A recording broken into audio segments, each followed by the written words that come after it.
Hello everyone. It's the ninth lecture of Indian Penal Code, and in today's lecture we'll understand a very important topic. This is called dowry death and cruelty. Section 304 B capital and section 498 A capital. आज की class में हम बहुत एक important topic करने जा रहे हैं, डावरी डेथ एंड क्रूएलिटी। दोनों एक दूसरे से कहीं ना कहीं रिलेटेड हैं, तो इसलिए साथ में हम कर रहे हैं। और इम्पोर्टेंट इसलिए है क्योंकि इसमें से मेंस में क्वेश्चंस बनते हैं, प्रीलिम्स में भी क्वेश्चंस बनते हैं, right. Section 304 B capital dowry death के बारे में है और सेक्शन 498 ए कैपिटल क्रूएलिटी के बारे में है। So let's begin with the class. Okay, so dowry death. सबसे पहले हम देखेंगे कि डावरी डेथ क्या होता है। Dowry death, this is given under section 304B capital of Indian Penal Code. Section 304B capital के अंदर डावरी डेथ दिया हुआ है। एक बार सेक्शन को पढ़ लेते हैं, फिर उसको हम समझेंगे कि उसके अंदर कौन कौन सी चीज़ें हैं जिनका आपको ध्यान रखना है। See section 304B capital reads as where the death of a woman is caused by any bodily injury or by burns or occurs otherwise than under the normal circumstances within 7 years of a marriage। जब किसी woman की 7 साल के अंदर जिस दिन उसकी शादी हुई है उस दिन से लेके 7 साल के अंदर अगर डेथ हो जाती है, और वो कैसे होती है डेथ, वो एक अननेचुरल डेथ होती है। मतलब या तो बाय बर्न्स होती है, जलने से उसकी डेथ हो जाती है, या फिर बाय बॉडीली इंजरी होती है, कोई बॉडीली इंजरी की वजह से उसके शरीर पे कोई घाव है, उस घाव कॉज किए हैं किसी ने, उसकी वजह से हुई है। और occurs otherwise than under normal circumstances, ये जो लाइन है, और occurs otherwise than under normal circumstances का मतलब है कि नॉर्मल सर्कमस्टांसेस में उस औरत की, उस वुमन की डेथ नहीं हुई है। ये एक अननेचुरल डेथ है, ये एक नेचुरल डेथ नहीं है। This death has occurred otherwise than under normal circumstances, ये नॉर्मल सर्कमस्टांसेस में डेथ नहीं हुई है। और आगे क्या लिखता है सेक्शन 304 बी कैपिटल, आगे लिखा है and it is shown that soon before her death she was subjected to cruelty or harassment by her husband or any relative of her husband for or in connection for any demand for dowry। आगे लिखता है कि अगर ये show कर दिया जाता है, अगर ये प्रूफ कर दिया जाता है कि soon before her death she was subjected to cruelty or harassment by her husband or any relative of her husband for or in connection with any demand for dowry, कि जब उसकी डेथ हुई है उससे soon before her death, मतलब उसकी death होने से पहले she was subjected to cruelty, उसके साथ क्रूएलिटी की गई है, उसके साथ हैरेसमेंट किया गया है, या तो हस्बैंड ने या एनी रिलेटिव ऑफ हस्बैंड, या तो हस्बैंड ने खुद से उसके साथ कोई क्रूएलिटी, कोई हैरेसमेंट किया है, या फिर हस्बैंड के किसी भी रिलेटिव ने किया, चाहे हस्बैंड की मम्मी हो, चाहे उसके पापा हैं, उसका भाई है, उसकी भाभी है, उसकी सिस्टर है, एनीवन, उसका जीजा है, उसके फूफा है, anyone, any relative of the husband. Soon before her death she was subjected to cruelty और हैरेसमेंट बाय हस्बैंड और एनी रिलेटिव ऑफ हस्बैंड। और ये किस लिए हुई, ये जो क्रूएलिटी या फिर हैरेसमेंट हुआ है इसके साथ उसकी डेथ से पहले, for or in connection with any demand for dowry. ये जो क्रूएलिटी उसके साथ हुई है उसकी मृत्यु से पहले, उसकी डेथ से पहले, ये डावरी की डिमांड के लिए हुई है। सो ये this is not a general cruelty here under section 304 B capital. यहाँ पे क्रूएलिटी जनरल में नहीं देखी जाती है, यहाँ पे ये है dowry cruelty for dowry, right? This is not the general cruelty. यहाँ पे क्या लिखा हुआ है? For or in connection with any demand for dowry. अगर ऐसा है तो आगे सेक्शन 304B कैपिटल में लिखा हुआ है सच death shall be called as dowry death and the husband, such husband or the relative of husband shall be deemed to have caused such death of her woman, of this woman। मतलब ऐसा मान लिया जाएगा, shall be deemed। now ये तो this death shall be called as dowry death। अगर ऐसे किसी की डेथ होती है, किसी कोई वुमन है जिसकी शादी के 7 साल के अंदर अंदर डेथ हो जाती है, और ये नॉर्मल सर्कमस्टांसेस में डेथ नहीं होती है, ये एक अननेचुरल डेथ होती है। या तो उसने सुसाइड कर लिया है, या फिर उसको जला दिया गया है, उसको कोई बॉडीली इंजरी कॉज कर दी गई है, या फिर कुछ भी ऐसा उसके साथ किया गया है जो कि नेचुरल नहीं है, जो कि अननेचुरल है, जो कि नॉर्मल सर्कमस्टांसेस नहीं आए, कहा जा सकता उनको that she has died under the normal circumstances, ऐसा नहीं कह सकते हैं। Otherwise than under normal circumstances she has died, मतलब उसको मारा गया है, नेचुरल डेथ उसकी नहीं हुई है, right. So this term that otherwise than under normal circumstances is very important under section 304B capital। बहुत important ये term है, क्योंकि इसी से आपको ये पता चलेगा कि डेथ्स, देखो अगर उसने सुसाइड कर लिया, अगर एक वुमन है, एक मैरिड वुमन है, उसने 7 साल, अभी उसकी शादी को 7 साल नहीं हुए हैं, और with in these 7 years of her marriage if she has committed suicide, अगर उसने सुसाइड कमिट कर लिया, एंड अब दूसरी कंडीशन, सुसाइड तो कमिट कर लिया, suicide is not a natural death, right.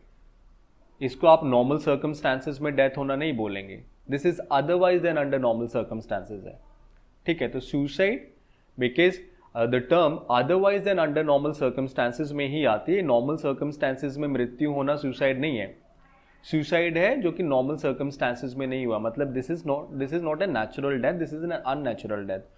और डाउरी डेथ की जो परिभाषा है सेक्शन 304B कैपिटल में, इसकी भी रिक्वायरमेंट है कि ये एक अननेचुरल डेथ होनी चाहिए, 7 साल की शादी अभी पूरी नहीं हुई है, विद इन 7 years। और आगे लिखता है and it is shown that soon before her death she was subjected to cruelty और हैरेसमेंट बाय हर हस्बैंड और any relative of her husband for or in connection with any demand for dowry. और soon before her death, उसकी जब death हुई है उससे पहले, she was subjected to cruelty और हैरेसमेंट बाय हर हस्बैंड और any relative of her husband for or in relation with any demand for dowry. उसके साथ डावरी के लिए या कोई भी कनेक्शन है डावरी के साथ, डायरेक्ट या इनडायरेक्ट, उसके लिए उसके साथ हैरेसमेंट किया गया है, क्रूएलिटी करी गई है। अगर ये सारी चीज़ें हैं तो इसका मतलब है कि ये जो डेथ हुई है इस वुमन की, इस डेथ को आप डाउरी डेथ बोलेंगे। एंड द हस्बैंड और the relative of the husband shall be deemed to have caused the death of this woman. बहुत इंपॉर्टेंट है ये line, that the husband section 304B capital में, ये एक तो otherwise than under normal circumstances, ये बहुत इंपॉर्टेंट है, और दूसरी लाइन दैट द हस्बैंड और the relative of the husband shall be deemed to have caused the death of such woman. ऐसा मान लिया जाएगा, shall be deemed to have caused, shall be deemed to have caused का मतलब है कि ऐसा मान लिया जाएगा कि प्रिजम्पशन यहाँ पे ले लेती है कोर्ट, एक लीगल फिक्शन यहाँ पे क्रिएट किया जाता है that the husband or the relative of the husband has caused the death of such woman। ऐसा मान लिया जाएगा कि हस्बैंड ने, जिसने भी क्रूएलिटी करी है उसके साथ, ठीक है, चाहे वो हस्बैंड है या फिर उसका कोई रिलेटिव है, ऐसा मान लिया जाएगा कि ये डेथ उस वुमन की उसी ने कोज करी है। And it shall be deemed and the husband or the relative of the husband shall be deemed to have caused the death of such woman। बहुत इंपॉर्टेंट सेक्शन है, इसके साथ आपको section 113B capital of Indian evidence act पढ़ना है, because वहाँ पे भी प्रिजम्पशन है डाउरी डेथ की, presumption as to the dowry death.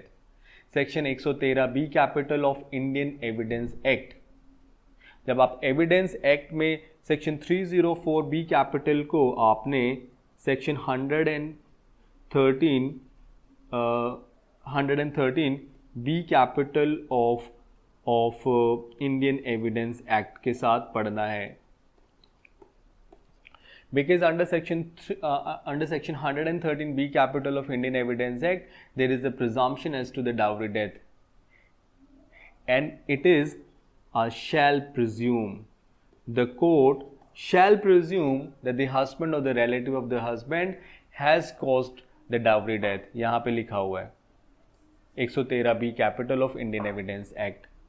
Presumption court यहाँ पे लेता है, शैल प्रिज्यूम लिखा हुआ है, the court shall presume that अगर ये सारी चीज़ें हैं कि 7 साल के अंदर अंदर एक विवाहित औरत की मृत्यु हो जाती है, a married woman dies within 7 years of a marriage, and this is not a natural death, और ये एक नेचुरल डेथ नहीं है। This death has occurred otherwise than under normal circumstances. ये जो डेथ हुई है इसकी, जो मृत्यु हुई है इस औरत की, ये otherwise than under normal circumstances हुई है। ये मतलब नॉर्मल सर्कमस्टांसेस में नहीं हुई है, otherwise than under normal circumstances है। मतलब ये अननेचुरल डेथ है, या तो उसने सुसाइड किया है, या तो this death has caused by Burns, जलने से उसकी डेथ हुई है, और बाय एनी बॉडीली इंजरी, कोई घाव कोई इंजरी है उसको कॉज करी गई है, उससे हुई है। और अगर इसमें सेक्शन 304 बी कैपिटल का जो ऑफेंस है उसको प्रूव करने के लिए एक और चीज़ प्रूव करनी पड़ेगी, which is very important, that soon before her death she was subjected to cruelty और हैरेसमेंट बाय हर हस्बैंड और the relative of the husband for or in connection with any demand for dowry. मतलब उसकी death से पहले उस पर dowry cruelty करी गई है, उस पर क्रूएलिटी करी गई है, उसको हैरेस किया गया है डावरी के लिए, दहेज के लिए उसको प्रताड़ित किया गया है, और उस प्रताड़ना की वजह से, उस क्रूएलिटी की वजह से, उस डाउरी क्रूएलिटी की वजह से उसने जान दे दी है या उसकी जान ले ली गई है। और कोर्ट ऐसा प्रिज्यूम कर लेगा, कोर्ट ऐसे मान लेगा, the court now it shall be deemed that the husband or the relative of the husband caused such death, कि ये जो डेथ करी है कॉज ये हस्बैंड ने करी है या उस रिलेटिव ने करी है जिसने ये क्रूएलिटी कॉज करी है, क्रूएलिटी इसको की थी औरत को, इस मैरिड वुमन को। और अगर प्रिजम्पशन की मैं बात करूं कि ये प्रिजम्पशन कहाँ ली जाती है, evidence act section 113 B capital में प्रिजम्पशन है, presumption as to the dowry death, the court shall presume, ये सारे इंग्रेडिएंट्स वहाँ पे भी लिखे हुए हैं, that within 7 years of marriage the woman has died under unnatural circumstance or under otherwise and under normal circumstances. तो ये सारे जो इसके इंग्रेडिएंट्स हैं सेक्शन 304 बी कैपिटल के, वही यहाँ पे भी लिखे हुए हैं 113 B capital Indian evidence act के अंदर, और लिखा गया है द कोर्ट शैल, ये सारी चीज़ें अगर हैं then the court shall presume that such husband और the relative of the husband has caused such death, right. बहुत इंपॉर्टेंट है, एक बार इसको मैं एग्जाम्पल से समझाता हूँ, फिर फटाफट से जो सेक्शन है उसको मैं एक बार लिख भी देता हूँ ताकि बिल्कुल क्लियर हो जाए आपको। देखो ये हस्बैंड है, ये वाइफ है, अभी इनकी शादी को 7 साल नहीं हुए हैं पूरे, right. 7 years have not been completed so far. Within 7 years, 7 साल के अंदर अंदर, within 7 years, अगर ये वाइफ जो है इसकी डेथ हो जाती है, right, within 7 years of a marriage this wife dies, इसकी डेथ हो जाती है। ये डेथ क्या होनी चाहिए, otherwise than under normal circumstances होनी चाहिए। ये बाय बर्न्स भी हो सकती है और बाय बॉडीली इंजरी हो सकती है, और इसको आप एक लाइन में अगर कहना चाहें तो आप लिखेंगे this death occurs otherwise than under normal circumstances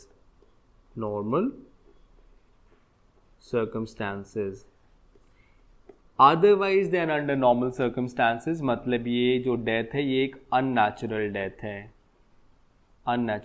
है, ये कोई नेचुरल डेथ नहीं है, नॉर्मल सर्कमस्टांसेस में नहीं हुई ये डेथ, ये otherwise and under normal circumstances abnormal circumstances में हुई है, नेचुरल डेथ नहीं है, अननेचुरल डेथ है। ठीक है, तो अगर ये डेथ क्या हो सकते हैं, सुसाइड भी हो सकते हैं कि उसने सुसाइड कर लिया। अगर कोई सुसाइड करता तो इसका मतलब वो नेचुरल डेथ नहीं होती है ना, किसी कारणवश कोई सुसाइड करता है, राइट। तो suicide is otherwise and under normal circumstances, suicide को आप नॉर्मल सर्कमस्टांसेस में नहीं बोल सकते हो, राइट। तो ये फॉल करेगा इसमें। ये होमिसाइड भी हो सकता है, मतलब किसी ने इसको मारा भी हो सकता है, या तो उसने खुद से अपनी जान ले ली वुमन ने, या फिर उसको मारा गया है, बॉडीली इंजरी उसको कॉज करी गई है, या फिर उसको जला दिया गया है, या फिर किसी भी तरीके से उसको मारा गया है, right.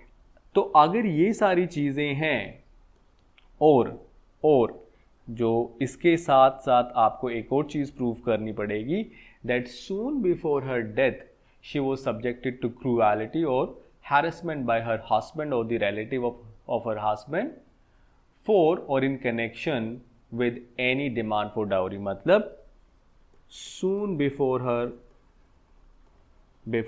death she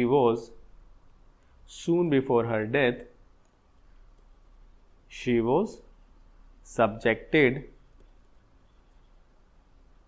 to dowry cruelty, उसके साथ डावरी क्रूएलिटी करी गई है उसकी डेथ से पहले, और इसी वजह से उसने ये सब प्रूव करने की, सिर्फ ये प्रूव करना है आपको कि 7 साल अभी नहीं हुए थे शादी के, और 7 साल पूरे नहीं हुए और उसकी डेथ हो जाती है, और वो एबनॉर्मल सर्कमस्टांसेस में डेथ होती है, अननेचुरल डेथ है, this is not a natural death, या तो उसने सुसाइड किया है या फिर उसको मारा गया है, वो नेचुरल डेथ नहीं है।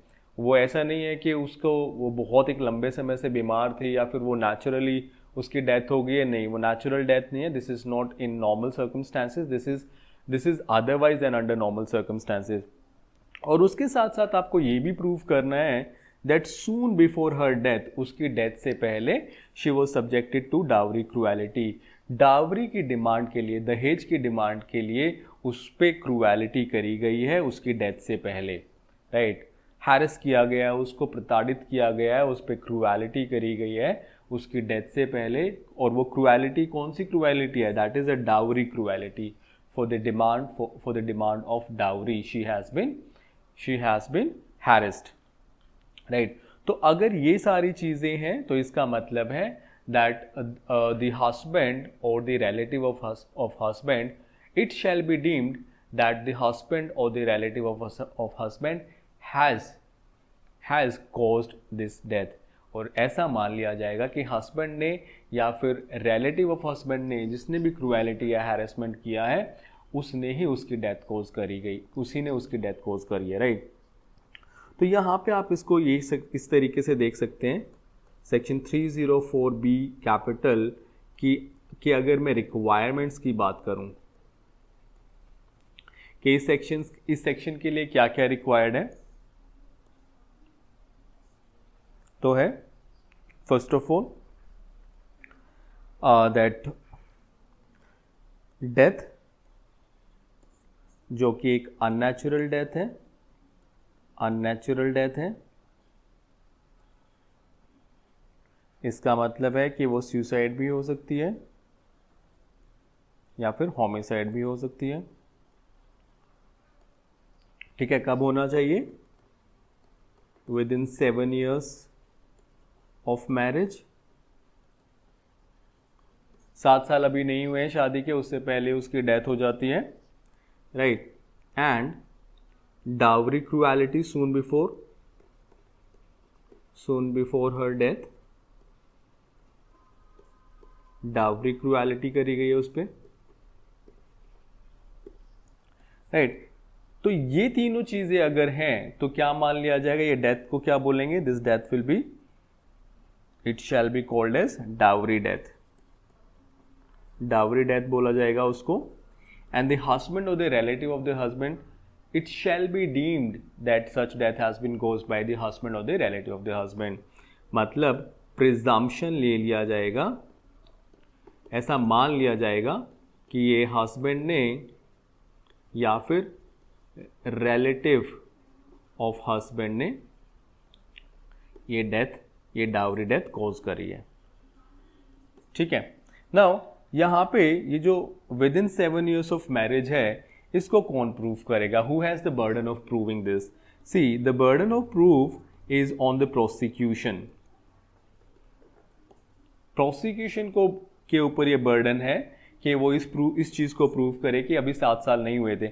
मतलब date of marriage, date of marriage, the burden of proof of the date of marriage is on the prosecution, right. जिसने केस किया है, जिसने फाइल किया है, जिसने FIR लॉन्च करवाई है, प्रोसिक्यूशन जो है उसको ये प्रूफ करना पड़ेगा that what is the date of the marriage. Because इसमें यही बोला जाएगा कि जी 7 साल तो हो गए थे, 304 बी कैपिटल यहाँ पे अप्लाई नहीं होता है क्योंकि इनकी शादी उस डेट को हुई थी। अब डिफेंस ऐसे बोल रहा है तो फिर आप मतलब जो अक्यूज्ड साइड है वो ऐसे बोल रही है, तो इसका मतलब है कि the prosecution has the burden of proof that the date of marriage is this. So 7 साल पूरे हुए कि नहीं हुए, कौन इसको प्रूव करेगा? प्रोसिक्यूशन, बर्डन ऑफ प्रूफ उसके ऊपर है। सून बिफोर हर डेथ, सून बिफोर हर डेथ, उसकी मृत्यु से पहले उस पर डाउरी क्रुएलिटी करी गई है, उसको डाउरी के लिए, दहेज के लिए उसके ऊपर प्रताड़नाएं करी गई है, उसको हैरेस किया गया है, या तो उसको बॉडीली इंजरी कॉज करी है उसको, या किसी भी तरीके से उसको हैरेस किया है, उसको उसके ऊपर क्रुएलिटीज करी गई हैं, राइट।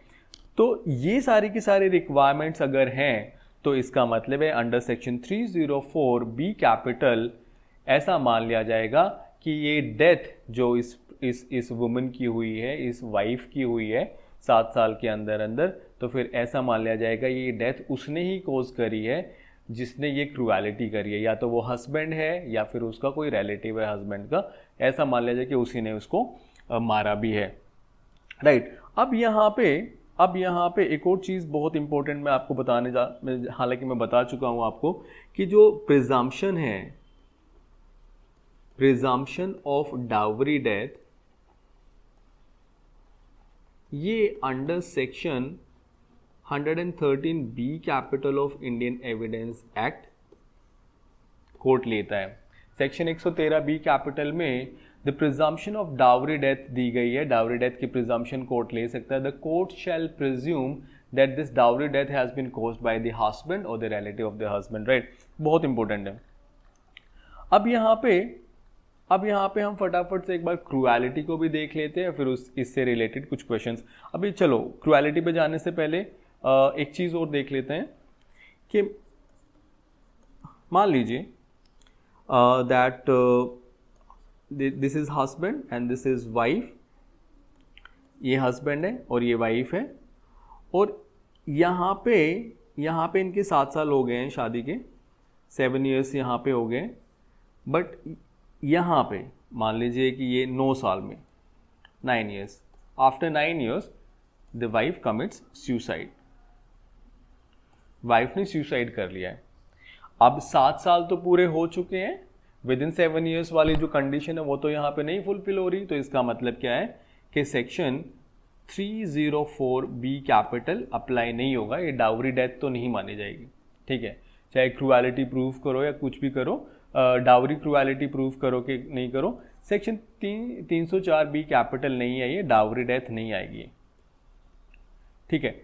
लेकिन सुसाइड किया है उसने, तो यहाँ पे क्या आ सकता है, अगर क्रुएलिटी आपने प्रूफ कर दी कि उसके साथ क्रुएलिटी की गई है, उसको प्रताड़ित किया गया है, उसको हैरेस किया गया है किसी भी वजह से, वो डावरी क्रुएलिटी भी हो सकती है, right. That can be any kind of cruelty, but ज़रूरी नहीं है कि वो डावरी क्रुएलिटी ही हो। सेक्शन 304 बी कैपिटल में डावरी क्रुएलिटी होनी चाहिए, डावरी क्रुएलिटी होनी चाहिए कि डावरी के लिए, दहेज के लिए उसके ऊपर क्रुएलिटी करी गई है। बट इसकी एक और कंडीशन ये है कि विद इन 7 ईयर्स अगर डेथ होती है तो विद इन 7 ईयर्स तो फिर 304 बी कैपिटल लगेगा। बट मेरा क्वेश्चन ये है कि 7 साल के बाद अगर उसकी डेथ होती है और ये अननेचुरल डेथ है, this is not under the normal circumstances, this is otherwise than under normal circumstances है। सेम सारी वही चीज़ें, सिर्फ 7 साल के अंदर नहीं हुई, 7 साल के बाद हुई है, सारी वही चीज़ें। उसके ऊपर soon before her death she has been subjected to cruelty और हैरेसमेंट और हरेस्ड बाय हर हस्बैंड और the relative of the husband, right. वो सारे इंग्रेडिएंट्स हैं 304 बी के, लेकिन 7 साल के अंदर नहीं, 7 साल के बाद उसकी डेथ हुई है। तो उस पर तो फिर कौन लायबल होगा और कौन सा सेक्शन यहाँ पे आएगा? सी, अगर उसने सुसाइड कर लिया है तो हमने देखा है सेक्शन 306 में अबेटमेंट टू सुसाइड का ऑफेंस लग जाएगा। अबेटमेंट टू सुसाइड के लिए आपको क्रूएलिटी प्रूव करनी पड़ेगी और क्रूएलिटी 498 ए कैपिटल में है। अगर आपने देखो अगर क्रूएलिटी हुई है तो देखो 2 सेक्शंस लग सकते हैं। सेक्शन 498 ए कैपिटल कि उसको क्रूएलिटी, उसको टॉर्चर किया गया, उसके ऊपर उसको मारा गया है, उसको पीटा गया है, उसको पागल करार करने के लिए या पागल बनाने की कोशिश करी गई, उसको दवाइयाँ खिलाई गई हैं, उसको घर के अंदर बंद कर दिया गया था, तो क्रूएलिटी उसके ऊपर करी गई है। 498 ए कैपिटल उसके ऊपर लग जाएगा, राइट। जो भी whomsoever, whether he is a husband or the relative of the husband who has done this, who has committed this cruelty, he or she will be liable for that under section 498 A capital. और 498 capital अगर आपने cruelty proof कर दिए तो फिर उसके बाद आप अबेटमेंट टू सुसाइड सेक्शन 306 भी यहाँ पे लगवा सकते हो। यहाँ पे अबेटमेंट टू सुसाइड भी हो सकता है सेक्शन 306 में कि क्रूएलिटी, लेकिन उसके लिए पहले क्रूएलिटी आपको प्रूफ करनी पड़ेगी। यहाँ पे अबेटमेंट टू सुसाइड की प्रिजम्पशन भी है इंडियन एविडेंस एक्ट में, and this is given under section 113 A capital of Indian evidence act. 113 A capital में द कोर्ट मे प्रिज्यूम, वहाँ पे कोर्ट शैल प्रिज्यूम था 113 बी कैपिटल में, और 113 ए कैपिटल में द कोर्ट मे प्रिज्यूम। ऐसी शैल presume and may presume दोनों ही presumptions रिबर्टेबल होती हैं। जब आप एविडेंस एक्ट पढ़ोगे तो आप देखेंगे कि शैल प्रिज्यूम, मे प्रिज्यूम, तो ये रिबर्टेबल प्रिजम्पशंस होते हैं। रिबर्टेबल प्रिजम्पशंस का मतलब है कि इनको रिबर्ट किया जा सकता है, इनको ओवरराइड किया जा सकता है। तो मैं फिर से एक बार बता देता हूँ, शायद थोड़ा सा कन्फ्यूजन हो गया है आपके लिए। देखो, मैं ये कह रहा हूँ कि 304 बी कैपिटल जो डाउरी डेथ का जो सेक्शन है उसमें कहा गया है कि अगर 7 साल के अंदर अंदर किसी विवाहित औरत की अगर मृत्यु हो जाती है, किसी मैरिड वुमन की डेथ हो जाती है 7 साल के अंदर अंदर, उसकी मैरिज को अभी 7 साल पूरे नहीं हुए, within 7 years she dies, और वो और उसकी जो डेथ हुई है this is an unnatural death. ये एक ऐसे सर्कमस्टांसेस में इसकी डेथ हुई है जिसको आप नॉर्मल सर्कमस्टांसेस नहीं बोलेंगे। This death has caused under the circumstances which are not normal circumstances, otherwise than under normal circumstances उसकी डेथ हुई है। तो अगर ऐसा है और अगर आपने ये प्रूव कर दिया कि उसकी डेथ से पहले she was subjected to dowry cruelty, कि उसके साथ डाउरी के लिए क्रूएलिटी करी गई है, उसको हैरेस किया गया है, तो फिर 304 बी कैपिटल में कोर्ट प्रिज्यूम कर लेगा, और 113 B capital Indian evidence act में प्रिजम्पशन है कि ये डेथ उस हस्बैंड ने या उसके रिलेटिव ने डेथ कोज करी है, ये डाउरी डेथ है। लेकिन ये सारे इंग्रेडिएंट्स हैं, 7 साल उसके ऊपर डाउरी के लिए क्रूएलिटी करी गई है और उसकी डेथ भी हो जाती है, अननेचुरल डेथ है, नॉर्मल सर्कमस्टांसेस में डेथ नहीं होती, लेकिन 7 साल के अंदर नहीं होती, 7 साल के बाद होती है। उसकी शादी को 9 साल हो गए, 8 साल हो गए, 10 साल हो गए, अब उसकी डेथ हो जाती है। या तो उसने सुसाइड कर लिया, या फिर उसको बॉडीली इंजरी कॉज करके, या फिर उसको जला के किसी तरीके से उसको मार दिया गया है, या वो खुद से मर गई है, तो फिर सेक्शन 304 बी कैपिटल तो लगेगा नहीं। Section 304 B capital will not be applicable here because the very requirement of the death within 7 years is not fulfilled here, ये तो फुलफिल नहीं होती है। तो फिर कौन सा सेक्शन लगेगा? फिर आएगा क्रूएलिटी 498 ए कैपिटल में। क्रूएलिटी आप यहाँ पे प्रूव कर सकते हो कि इस हस्बैंड ने या उसके रिलेटिव्स ने इसके ऊपर क्रूएलिटी की है। वो डाउरी क्रूएलिटी भी हो सकती है या फिर किसी और तरीके की क्रूएलिटी हो सकती है, ठीक है। और अगर आपने क्रूएलिटी प्रूव कर दी तो आप फिर अबेटमेंट टू सुसाइड के लिए भी उसको लायबल कर सकते हो 306 में, सेक्शन 306 में अबेटमेंट टू सुसाइड, और अबेटमेंट टू सुसाइड की presumption section 113 A capital Indian evidence में एक्ट में है, राइट।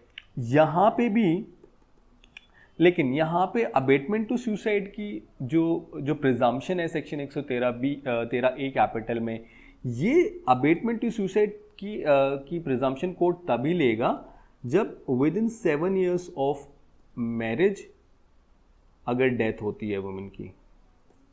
देखो, मैं इस चीज़ को यहाँ पे बिल्कुल क्लियर करना चाहता हूँ क्योंकि यहाँ पे कुछ कन्फ्यूजन हो सकता है। देखो, अबेटमेंट टू सुसाइड 7 years के बाद अगर उसकी डेथ हुई है तो अबेटमेंट टू सुसाइड के लिए आप उसको under section 306 abetment to suicide के लिए वो लायबल हो जाएगा, और अगर क्रूएलिटी भी करिए 498 ए कैपिटल भी लग जाएगा, right.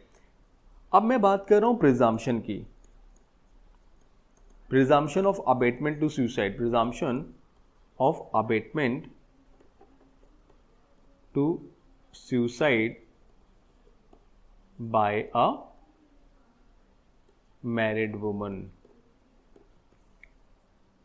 Presumption of abetment to suicide by a married woman section 113 A capital of Indian evidence act है।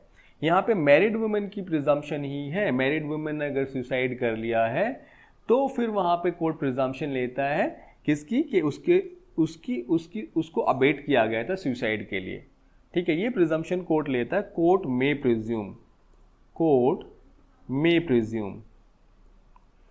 प्रिज्यूम है, राइट। लेकिन यहाँ पे भी एक कंडीशन है, अगर within 7 years of her marriage if she dies, अगर 7 साल के अंदर अंदर उसकी डेथ होती है या फिर सुसाइड वो करती है, तो फिर सुसाइड अगर करती है तो फिर अबेटमेंट टू डेथ नहीं, सुसाइड है यहाँ पे, क्योंकि अबेटमेंट टू सुसाइड का ऑफेंस बनता है, तो फिर उसको यहाँ पे कोर्ट में प्रिजम्पशन ले लेगा, राइट।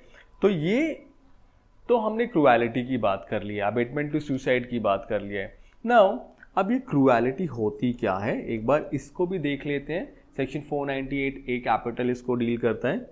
सेक्शन 498 ए कैपिटल आईपीसी। देखो, एक्सप्लेनेशन में चले जाते हैं, सीधा एक्सप्लेनेशन में चले जाते हैं, और एक्सप्लेनेशन कहती है दैट क्रूएलिटी मीन्स यहाँ पे ए और बी में डिवाइड किया गया है। Cruelty means any wilful conduct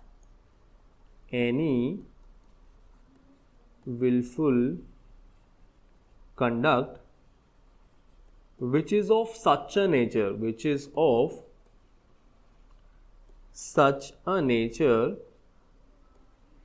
as to drive, which is of such a nature as is likely to drive a woman to commit suicide,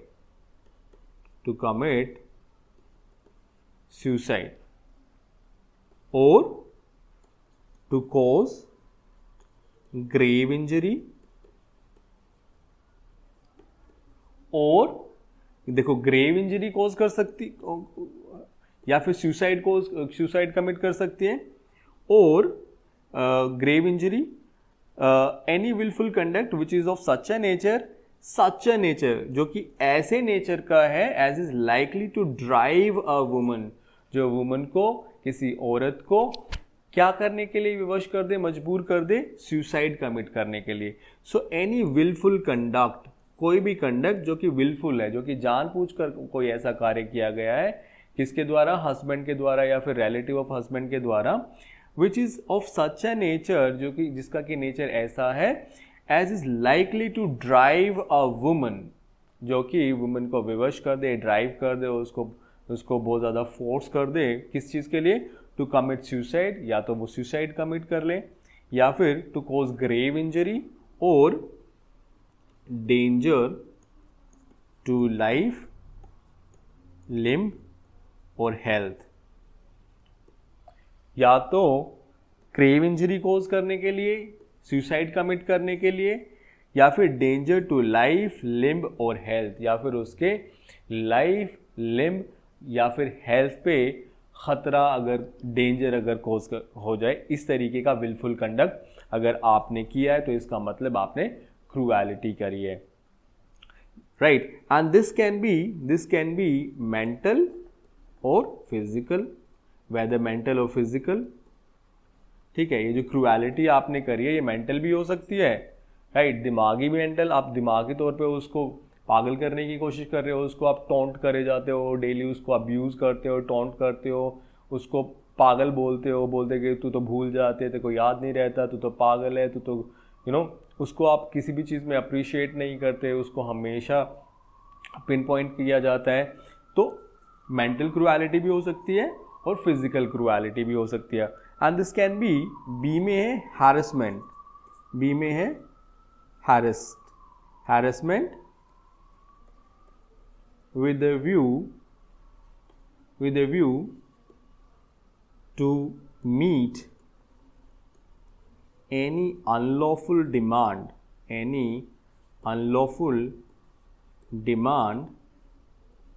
for dowry. Any unlawful demand for dowry, or you can say any unlawful demand for any property or valuable security. या फिर आप उसको harass कर रहे हो किस चीज़ के लिए, with a view to meet any unlawful demand for any property और वैल्यूएबल सिक्योरिटी, मीन्स आप डावरी के लिए आपने उसको हैरेस किया है। अगर आपने किसी वुमन को डावरी के लिए हैरेस किया है तो इसका मतलब है, अगर दहेज के लिए आपने उसको हैरेस किया है तो इसका मतलब है under explanation of section 498A capital आपने उसके साथ क्रूएलिटी करी है। या फिर अगर आपने कोई कंडक्ट किया है and this conduct is a wilful conduct, आपने जानबूझ के ये काम किया है, क्या किया है कि and this wilful conduct is of such a nature, आपने कोई भी कार्य ऐसा किया है जो कि आपने जानबूझ के किया है और वो इस नेचर का है, इस तरीके का कार्य आपने किया है which is likely to drive a woman to commit suicide, कि उसकी वजह से वो विवश हो जाती है कि वो आत्महत्या कर ले, या उसको आपने या उसने खुद ने अपने आप को ग्रेव इंजरी कोज कर लिए, या फिर उसकी लाइफ को आपने डेंजर में डाल दिया, उसके लिम्ब या हेल्थ को आपने डेंजर में डाल दिया है।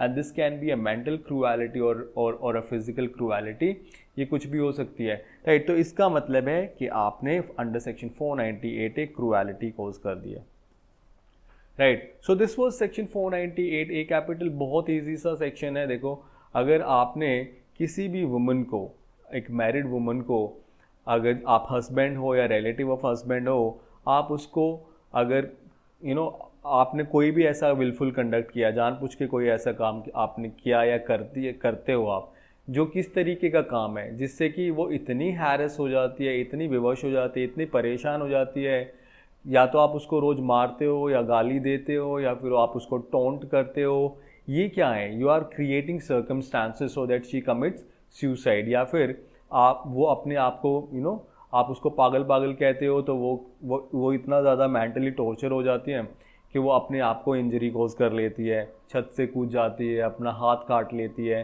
Whatever, right. या फिर आप उसको, उसकी लाइफ को या हेल्थ को या फिर लिम्ब को, किसी भी शरीर के किसी भी पार्ट को डेंजर में डाल देते हो, कोई ऐसा एक्ट आप विलफुली करते हो।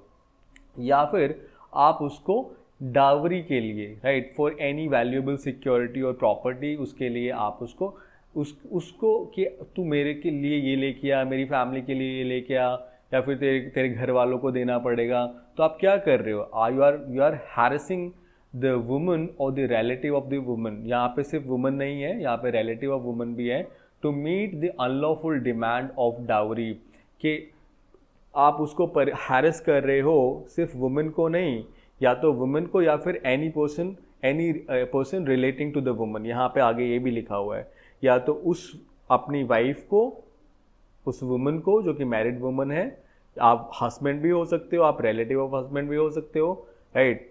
मतलब उस वुमन का हस्बैंड पति भी हो सकता है, या फिर उसकी सास, ससुर, उसका देवर, जेठ, जेठानी, कोई भी हो सकता है, राइट। रिलेटिव ऑफ हस्बैंड भी हो सकते हैं। वो उसको to meet any unlawful demand of dowry के लिए उसको हैरेस करते हैं कि भाई तेरे को हमारी ये डिमांड है कि तू कि तेरे को अपने घर से गाड़ी लेके आनी, या फिर उसको वुमन को या फिर रिलेटिव ऑफ वुमन, मतलब उसकी मम्मी को फ़ोन करके बोला जाता है, उसके पिताजी को या उसके भाई को या किसी को भी बोला जाता है वुमन और any person relating to woman. तो फिर अगर आपने ऐसा किया है तो इसका मतलब आपने क्रूएलिटी कोर्स कर दिया under section 498A capital and you will be punished for that, right. So ये दोनों सेक्शंस आज की क्लास में हमने डील करने थे। एक बार हम नोट्स में जाते हैं और उसमें एक बहुत इंपॉर्टेंट क्वेश्चन है, मैं आपको बता देता हूँ, डाउरी डेथ से रिलेटेड है। देखो, the question is there is a landmark judgement of Reema Agarwal. Reema Agarwal की एक जजमेंट है, रीमा अग्रवाल 2004 सुप्रीम कोर्ट की जजमेंट है। इसमें क्वेश्चन ये उठता है, can they be dowry death in void marriages, और इसको आप ऐसे कह सकते हो, will section 304B capital Indian penal code apply on void marriage और वॉइड मैरिजेस। देखो, can they be dowry death in case of void marriages, in void marriages. अगर कोई मैरिज वॉइड मैरिज है, राइट, आप हिंदू लॉ, जब आप Hindu marriage act पढ़ेंगे, then there are some conditions given, there are some ceremonies given, section 5, section 7 बहुत important है of Hindu marriage act I am talking about. अगर कोई मैरिज वॉइड मैरिज है, अगर कोई मैरिज एक जिसको कि वॉइड मैरिज करार दिया गया है, मीन्स वो मैरिज नहीं है, लेकिन उसमें भी, right, it has in this void marriage, if a wife if she commits suicide or if she dies under the circumstances which are not normal circumstances, अगर उसकी अननेचुरल डेथ हो जाती है वाइफ की, तो क्या उसको हम डावरी डेथ मानेंगे? क्योंकि ये तो मैरिज की बात करता है सेक्शन 304B कैपिटल, लेकिन यहाँ पे अगर मैरिज वॉइड मैरिज है तो क्या उसमें section 304B capital IPC apply होगा, और क्या इसको आप डावरी डेथ मान के हस्बैंड को या फिर रिलेटिव ऑफ हस्बैंड को लायबल बनाएंगे, उसको पनिश करेंगे? देखो, इसमें द ऑनरेबल सुप्रीम कोर्ट ने बहुत एक ब्रॉडर प्रोस्पेक्टिव लेते हुए उसका पूरा का पूरा ऑब्जेक्ट बताया है, पॉलिसी बताई है behind section 304B capital Indian penal code in Reema Agarwal's case, that the very policy, the very purpose of section 304B capital of Indian Penal Code is to prevent the menace of dowry। जो dowry का जो एक you can say blot है, एक जो धब्बा है हमारी सोसाइटी के अंदर, जो ये प्रिवेलेंट है, ये इस तरीके की चीज़ें कि दहेज मांगा जाता है और उसकी वजह से बहुत तरीके के ऑफेंसेस होते हैं, बहुत तरीके के अपराध होते हैं, राइट। तो उसको ख़त्म करना सेक्शन 304B कैपिटल का एक पूरा का पूरा पर्पस है, पॉलिसी है। अगर हमने इसको लिमिट कर दिया सिर्फ वैलिड मैरिजेस तक, तो फिर the very policy, the very purpose will be defeated of section 304B capital. तो इसका पर्पस ही डिफीट हो जाएगा, क्योंकि बहुत सारी मैरिजेस ऐसी होती हैं इंडिया में जो कि वॉइड मैरिजेस होते हैं, बट स्टिल क्योंकि उनको चैलेंज नहीं किया जाता या फिर कोर्ट में नहीं आते हैं, but they keep on living as husband and wife, और उसमें ऑफस्प्रिंग्स भी हो जाते हैं, बच्चे भी हो जाते हैं, और वो चलती रहती है मैरिजेस। लेकिन अगर चैलेंज करेंगे तो वो वॉइड मैरिज हो सकती है। लेकिन अगर वॉइड मैरिज भी है तो क्या, अगर ये सारी कंडीशन जो section 304B capital Indian penal code IPC में दी हुई हैं, ये सारी कंडीशंस फुलफिल होती हैं, लेकिन मैरिज वॉइड है, तो क्या उसको डावरी डेथ माना जाएगा? क्या सेक्शन 304B कैपिटल उस पर अप्लाई होगा? Then honourable supreme court in this case categorically held that yes, section 304B capital of Indian Penal Code will apply even in the cases of void marriages। void marriages के cases में भी apply होगा if all the conditions are fulfilled। अगर 7 साल के अंदर अंदर death होती है किसी वुमन की, अननेचुरल डेथ अगर ये होती है, and if she was subjected soon before her death for the cruelty, the dowry cruelty, then the husband or the relative of husband shall be punished। Right, तो उनको पनिश किया जाएगा. It shall be deemed that this dowry death has been caused by the husband और the relative of the husband. Right, एक बार फटाफट से notes पे चलते हैं और इसको और अच्छे से हम समझने की कोशिश करते हैं. देखो, dowry death and cruelty section 304 B capital and 498 A, ये डाउरी डेथ है और ये क्रूएलिटी है. Where the death of a woman is caused by any burns or bodily injury or occurs otherwise than under normal circumstances, अगर किसी woman की death होती है otherwise than normal circumstances मतलब not in normal circumstances,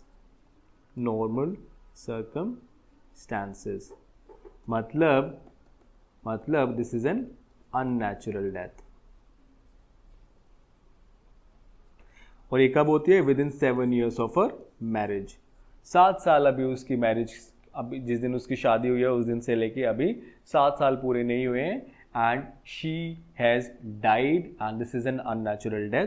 and it is shown that soon before, ये सून before पे बहुत ज़्यादा आर्ग्यूमेंट्स होते हैं कि सून बिफोर प्रूव करो कि उसको जो क्रूएलिटी, अगर ठीक है आपने क्रूएलिटी भी प्रूव कर दी, तो ये सून बिफोर का क्या मतलब है? How would you interpret? ना ऑनरेबल सुप्रीम कोर्ट ने, डिफरेंट हाई कोर्ट्स ने इसको इंटरप्रेट किया है कि सून बिफोर का मतलब ये नहीं है कि अगर आज डेथ हुई है तो सून बिफोर का मतलब है कि 1 दिन पहले, 2 दिन पहले या 10 दिन पहले उस पर क्रूएलिटी करी गई थी. नहीं, सून बिफोर का मतलब है if there is a live and effective link between the dowry death and the cruelty, then it will be deemed that this is soon before.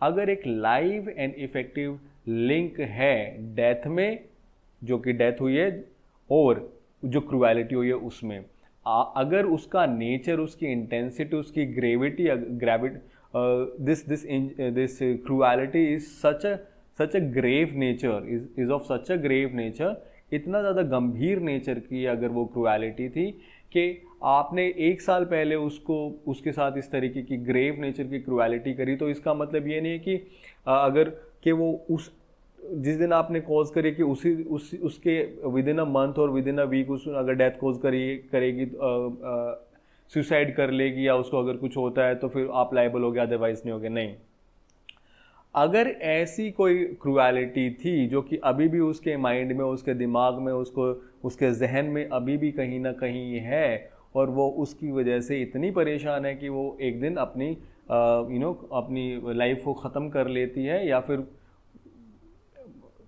Suicide commit कर लेती है, तो इसका मतलब है कि वो भी सून बिफोर के ये जो टर्म लिखे सून बिफोर, उसमें फॉल करेगा. राइट, यही यहाँ पे लिखे her death she was subjected to cruelty, और ये क्रूएलिटी कौन सी होनी चाहिए? Dowry cruelty. और हैरेसमेंट बाय हर हस्बैंड और the relative of husband. Husband या रिलेटिव ऑफ हस्बैंड मतलब उसके हस्बैंड के माता पिता, उसका कोई भी रिलेटिव हो सकता है. For or in connection with any demand for dowry. ये यहाँ पे क्लियर हो जाता है, ये जो क्रूएलिटी है ये डाउरी क्रूएलिटी होना चाहिए. Such death shall be called as dowry death and such husband or the relative shall be deemed to have caused her death. और ऐसा मान लिया जाएगा कि हस्बैंड ने या फिर उसके रिलेटिव ने ये डेथ कॉज करी है. देखो यहाँ पे एक बहुत इंपॉर्टेंट चीज़ ये है कि सेक्शन 304 बी कैपिटल जो डावरी डेथ है, ये जो ऑफेंस है, this is an offence of strict liability. ये एक स्ट्रिक्ट लाइबिलिटी का ऑफेंस है, आप कह सकते हो. आप कह सकते हो that the dowry death section under section 304 B capital is an offence of strict liability. ये स्ट्रिक्ट लाइबिलिटी का ऑफेंस आप इसको बोल सकते हो. क्यों बोल सकते हो ऐसे? क्योंकि यहाँ पे लिखा है it shall be deemed that the husband और the relative of the husband have caused her death. ऐसा मान लिया जाएगा. आपको प्रूव करने की ज़रूरत नहीं है कि हस्बैंड ने या रिलेटिव ऑफ हस्बैंड ने उसका मर्डर कॉज किया है. वाइफ अगर देखो 7 साल विद इन 7 ईयर्स,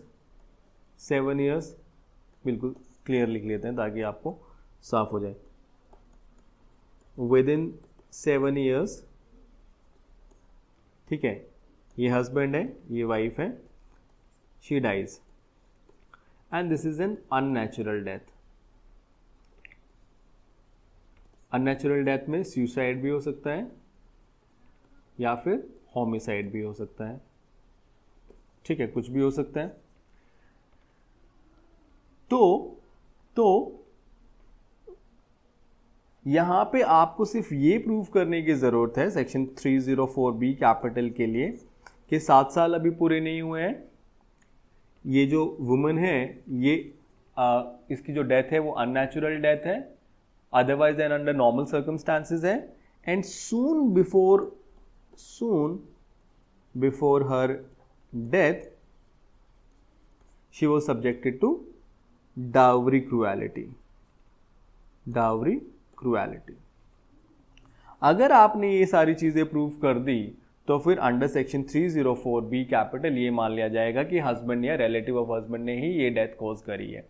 यहाँ पे हस्बैंड या रिलेटिव ऑफ हस्बैंड ने उसका मर्डर किया है, उसकी इंटेंशन थी या नहीं थी, चाहे उसने नहीं कॉज करी है, चाहे उसने नहीं उसको मारा है, लेकिन यहाँ पे प्रिजम्पशन यही है कि उसने ही मारा है। उसके खिलाफ आपको एविडेंस देने की ज़रूरत नहीं है कि उसने कैसे मारा, ठीक है, वो तो था ही नहीं घर पे, या फिर वो बाहर था, प्ली ऑफ एलिबाई आप ले रहे हो, आप कह रहे हो कि उसकी इंटेंशन ही नहीं थी, वो तो उससे इतना प्यार करता था, वो तो उसके लिए ये लेके आता था, इसकी जो सास थी वो तो उसको बिल्कुल अपनी बेटी की तरह रखती थी। कोई भी ऐसी चीज़ प्रूफ करने की ज़रूरत नहीं है। अगर 7 साल के अंदर अंदर डेथ होती है किसी वुमन की, 7 साल ऑफ मैरिज के अंदर, शादी के 7 साल अभी पूरे नहीं हुए हैं, और वो अगर अननेचुरल डेथ है, या तो उसने सुसाइड कर ली या फिर इस तरीके से कोई उसकी डेथ हुई है जो कि एक नॉर्मल सर्कमस्टांसिस में नहीं बोली जा सकती, अननॉर्मल सर्कमस्टांसिस में है, एबनॉर्मल सर्कमस्टांसिस में डेथ हुई है उसकी। और तीसरा कि सून बिफोर हर मैरिज अगर उसके साथ डाउरी क्रूएलिटी हुई है, उसको दहेज के लिए अगर किसी भी तरीके से टॉर्चर किया गया है, हैरेस किया गया है, तो इसका मतलब है सेक्शन 304B कैपिटल में ये मान लिया जाएगा और कुछ भी प्रूव करने की जरूरत नहीं है। That is why I am saying that section 304B capital is an offence of strict liability, because अब आपको और कुछ नहीं प्रूव करना। यहाँ पे कोर्ट सीधा सीधा प्रिजम्पशन ले लेगा कि ये डेथ आपने ही कॉज करी है। अब प्रोसिक्यूशन को नहीं प्रूव करना कि वो वहाँ से आया, उसने चाकू मारा, उसने कैरोसिन उसके ऊपर डाला, उसने उसको छत से धक्का दिया कि नहीं दिया, ये सब कुछ प्रूव करने की ज़रूरत नहीं है। कोर्ट प्रिजम्पशन ले लेगा, 113B कैपिटल में शैल प्रिज्यूम है, और यहाँ पे भी लिखा हुआ है 304B कैपिटल IPC के अंदर भी that it shall be deemed that the husband और the relative of the husband has caused such death of such woman, right. So आप इसको कह सकते हो section 304B capital is an independent provision, ये एक इंडिपेंडेंट प्रोविजन है, right. सारे के सारे इंग्रेडिएंट्स है, लेकिन 7 साल नहीं, 7 साल के बाद अगर डेथ होती है तो अगर 7 साल के बाद अगर डेथ होती है तो 498A कैपिटल आप क्रूएलिटी के लिए उसको लायबल कर सकते हो, और अगर क्रूएलिटी प्रूफ कर देते हो तो आप उसको सेक्शन 306 अबेटमेंट टू सुसाइड के लिए, अगर सुसाइड अगर किया है, आत्महत्या अगर की है, तो 306 के अंदर अबेटमेंट, सुसाइड के लिए आपने प्रीवियस क्लास में पढ़ा है, आत्महत्या के लिए उकसाना, अबेटमेंट टू सुसाइड के लिए भी आप उसको कर सकते हो, राइट। 306 की जो अबेटमेंट टू सुसाइड की जो प्रिजम्पशन है वो section 113A capital Indian evidence act में है, लेकिन ये यहाँ पे भी with in 7 years of marriage अगर होती है डेथ तो फिर प्रिजम्पशन है सुसाइड की, राइट। सो एक्सप्लेनेशन में हम नहीं जाएंगे, यहाँ पे कि डाउरी का सेम मीनिंग है जो कि section 2 of dowry of prohibition act 1961 में वही है। अगर कोई डाउरी डेथ करता है कॉज तो उसको 7 साल नॉट लेस देन 7 years, 7 साल से कम की सज़ा नहीं मिलेगी, 7 साल तो मिलेगी ही मिलेगी, जो कि एक्सटेंड हो सकती है लाइफ इम्प्रिजनमेंट तक। देखो, for dowry death it is essential to prove that soon before the death of the victim, means जो वाइफ थी, जो वुमन है, विक्टिम कौन है, the wife of the victim, wife of the woman who has died. For dowry death, it is essential to prove that soon before the death of the victim was subjected to dowry cruelty, कि उसकी death से पहले उसके ऊपर उसके साथ dowry cruelty की गई थी। Here, soon before does not mean immediately before, rather the more important test is whether there is a live link between the dowry cruelty and the causation of the death of the victim. यहाँ पे सून before का मतलब ये नहीं है कि बिल्कुल उसकी जिस दिन मृत्यु हुई है, जिस दिन डेथ हुई है, उसके कुछ दिन पहले या 1 दिन पहले या 10 दिन पहले ही उसके ऊपर क्रूएलिटी हुई, नहीं। एक लाइव लिंक आपको देखना है, जिस दिन क्रूएलिटी हुई है उस दिन से लेके उसकी डेथ तक वो किस ट्रॉमा में थी, वो किस तरीके की क्रूएलिटी थी, वो ग्रेव थी, वो कैसी क्रूएलिटी थी, क्या अभी भी वो कहीं ना कहीं उससे जूझ रही थी, वो सारी चीज़ें देखी जाएंगी। There has to be a live and effective link. This must be a live and effective link between the dowry cruelty and the death. ठीक है, जो भी आप अगर उसको रोज रोज उसको डावरी के लिए, उसको दहेज के लिए मार रहे हो, पीट रहे हो, बुरी तरीके से उसके शरीर पे आपने नील डाल दिए, मार मार के उसको बांध के रख दिया है, एक कमरे में उसको बंद कर दिया है, इस तरीके की, या कोई भी आप उन्हें उसको गंदी गालियाँ देते हो, सबके सामने उसको इतना ह्यूमिलिएट कर देते हो, हैरेस करते हो, तो ये सब चीज़ें जो हैं वो है ग्रेव नेचर की क्रूएलिटी आप उसके साथ कर रहे हो। तो इसका मतलब ये है कि ऐसा नहीं कि आप ये बोलो कि जी ऐसा तो ये जो आप बोल रहे हो, प्रोसिक्यूशन कहता है कि ऐसा ऐसा आपने किया था, आप कह रहे तो 1 साल पुरानी बात है, इसने तो फिर अगर इसको इतना ही बुरा लगा था, इतनी वो ह्यूमिलिएट हो जाती, तो उसको उस टाइम सुसाइड कर लेना चाहिए था, उस टाइम मर जाना चाहिए था। तो उस टाइम उसने नहीं किया, इसका मतलब उसको कुछ ऐसे कोई फ़र्क ही नहीं पड़ा था, वो कोई क्रूएलिटी नहीं हुई थी। तो नहीं, आप ऐसा नहीं, कोई डिफेंस चलेगा, कोई ऐसा स्टैंड आपका कोर्ट नहीं सुनेगा।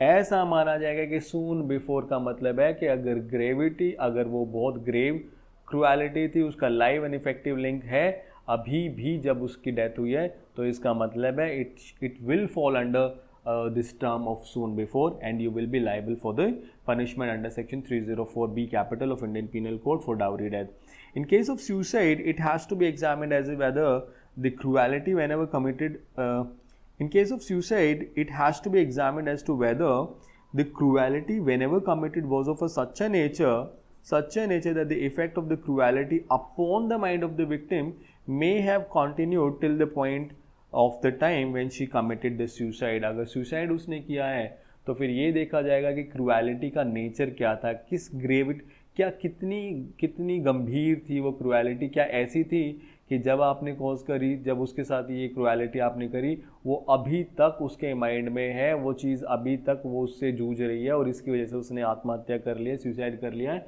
तो ये माना जाएगा कि ये सून बिफोर है।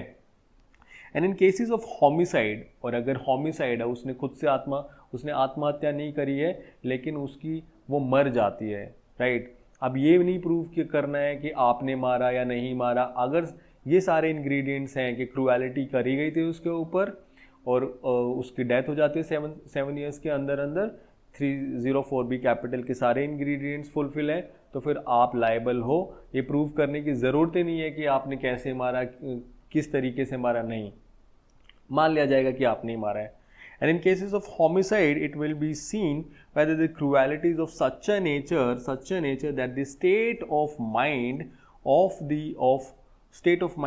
the accused may have continued till the time when the death was caused। और यहाँ पे अगर homicide का केस है, अगर suicide नहीं है, वैसे उसकी डेथ अगर होती है, तो फिर देखा जाएगा कि जो accused का state of mind है वो उसकी डेथ तक भी वैसा ही है जब उसने क्रूएलिटी, मतलब ये है कि आपने एक बार उसके ऊपर क्रूएलिटी कॉज करी डावरी के लिए किसी भी तरीके से, और जब आपने उसके ऊपर कैरोसिन डाल के मार दिया या किसी भी तरीके से मार दिया, आपका स्टेट ऑफ माइंड अभी भी वैसा ही है जैसा पहले था, आप बिल्कुल भी चेंज नहीं हुए, और फिर उसकी वजह से उसकी डेथ हो जाती है, या फिर आप उसको मार देते हो या उसको कोई भी बॉडीली हार्म कोज कर देते हो, इंजरी कोज कर देते हो, इसका मतलब है that you will be liable under section 304B capital for dowry death. If the above is proved, then the time duration does not matter. अगर ये प्रूव हो जाता है तो टाइम ड्यूरेशन मैटर नहीं करता कि कितना गैप है, उस दिन उसको तो 2 साल हो गए हैं, उसको तो 3 साल हो गए उस इंसिडेंट को, तो ऐसा नहीं है, नो।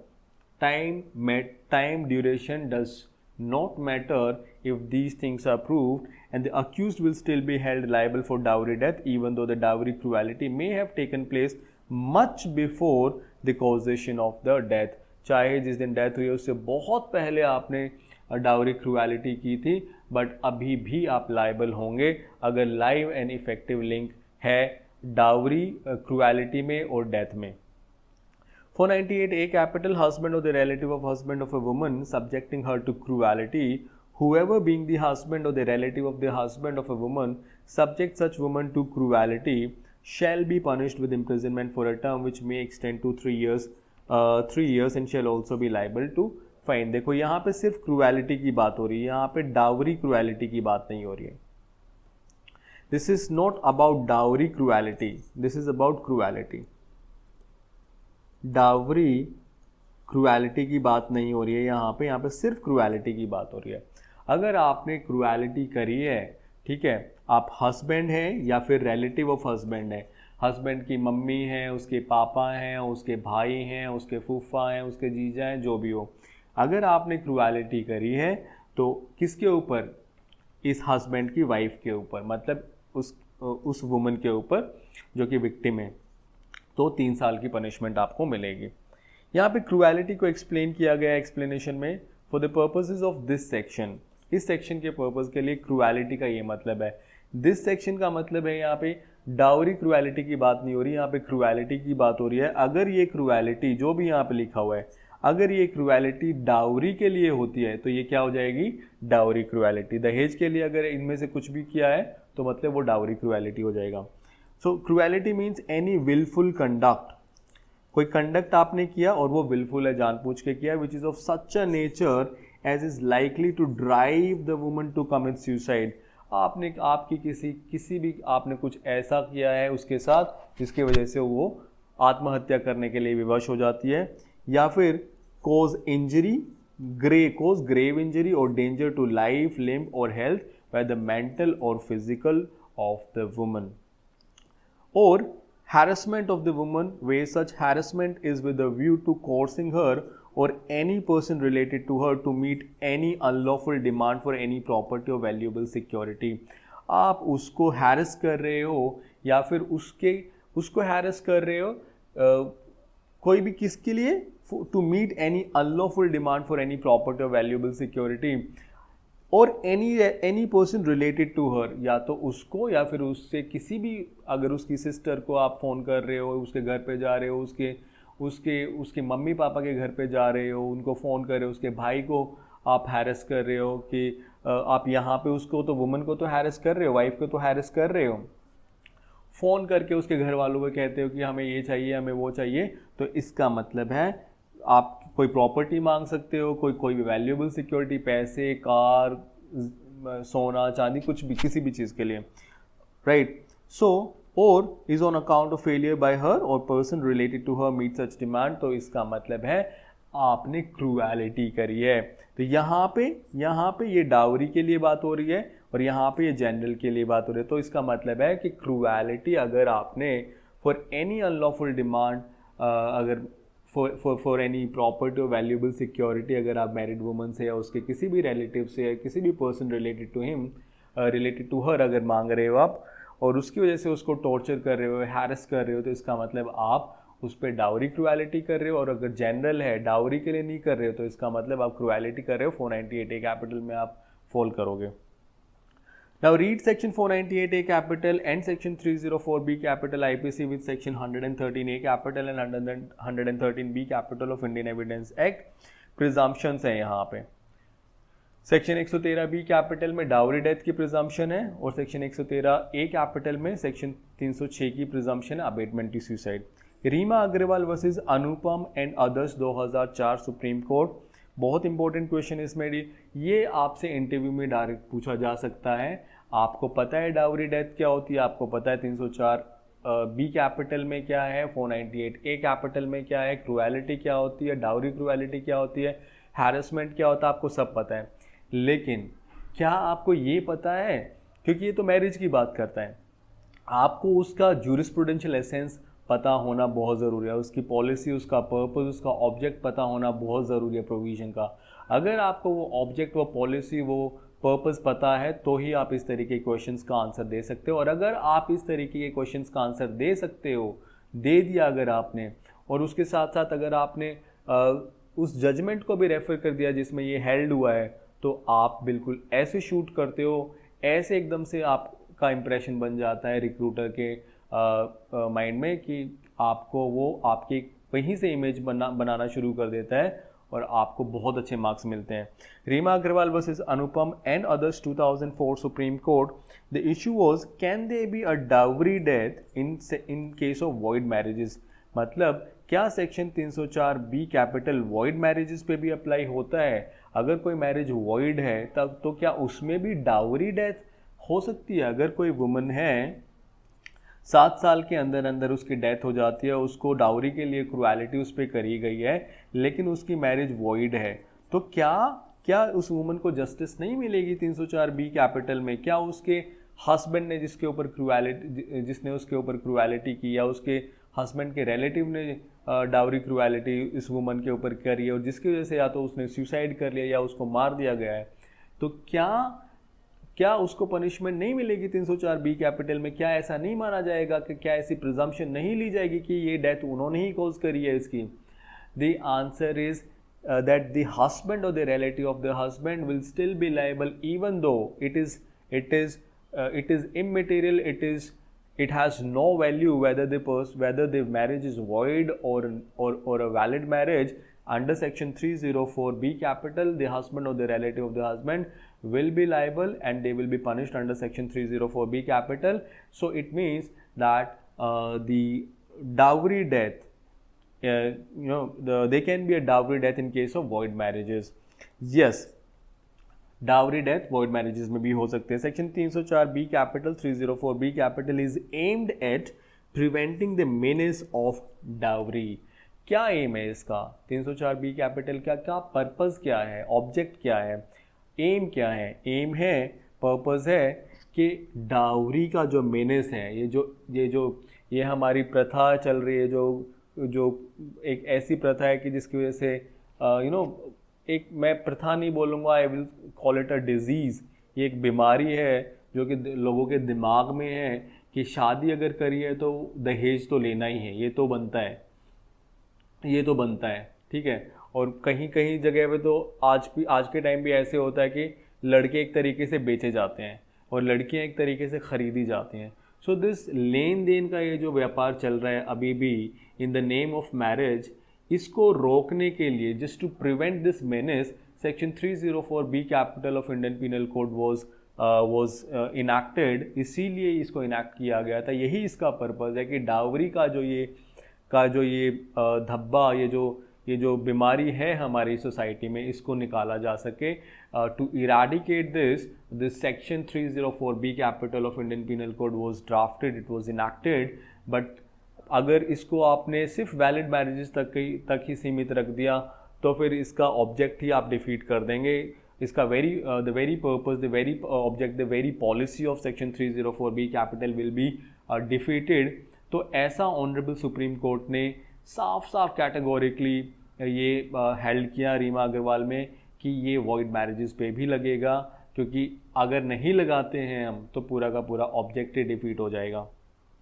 क्योंकि इसका एम है preventing the menace of the dowry, and if it is allowed only in cases of lawful marriage, then it will defeat the very policy of section 304b capital, and therefore in cases of section 304b capital the criminal liability will arise even if the marriage was void.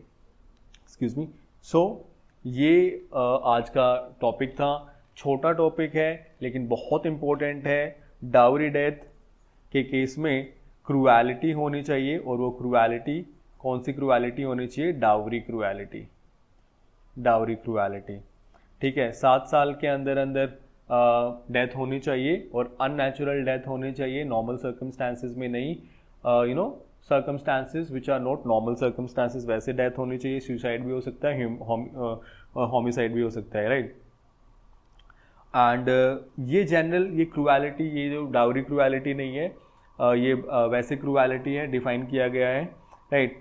तो section 304 B capital की जो presumption है वो 113 B capital Indian evidence act में है, और 306 की जो प्रिजम्पशन है जो कि अबेटमेंट टू सुसाइड है वो 113 A capital Indian evidence act में प्रिजम्पशन है, राइट. सो आई बिलीव आपको बहुत अच्छे से समझ में आ गया होगा कॉन्सेप्ट. मैं थोड़ा रिपीट ज़्यादा इसलिए करता हूँ, मैं बहुत ज़्यादा डिग इसलिए करता हूँ ताकि आपको अगर हल्का सा भी डाउट है तो वो भी क्लियर हो जाए. और मैं जितनी बार बोलूँगा, जितनी बार आप उसको सुनोगे उतना ज़्यादा वो आपके कहीं ना कहीं माइंड में वो चीज़ बैठ जाती है, रह जाती है। आपको ये अभी नहीं रियलाइज़ होगा, आपको ये रियलाइज़ होगा जब आप एग्ज़ाम हॉल में बैठे होंगे, आपको जब ये रियलाइज़ होगा जब आप क्वेश्चन आपके सामने होगा और आप उसको कर रहे होंगे, तो आपको मेरे ये वर्ड्स आपके कानों में आएंगे, आपके दिमाग में आएंगे कि अच्छा सर ने इसको इतनी बार मैंने बोल दिया है। Otherwise and under normal circumstances dowry cruelty, it shall be deemed that the husband or the relative of the husband has caused the death, this cruelty death। तो जितना बार मैं बोलता ही इसलिए हूँ, बार बार रिपीट इसलिए करता हूँ बार बार, ताकि ये जो साइकोलॉजी है, ये जो यू नो आपके दिमाग में जितना आप कंटिन्यूसली जितना आप इसको बार बार बोलेंगे, सुनेंगे, पढ़ेंगे, रिवाइज करेंगे, उतना ज़्यादा वो आपके कहीं ना कहीं दिमाग में सेट हो जाता है और आपको definitely it helps you in your exam hall, right. So this was a reason कि जो मैं बार बार रिपीट करता हूँ। Thank you so much. I believe आपको समझ में आ गया होगा dowry death and cruelty. Will meet in the next class and will start exceptions, general exceptions. बहुत इंपॉर्टेंट और बहुत ज़्यादा क्वेश्चंस वहाँ से बनते हैं, स्पेशली प्रीलिम्स में। So will meet in the next class and understand the general exceptions. Thank you so much.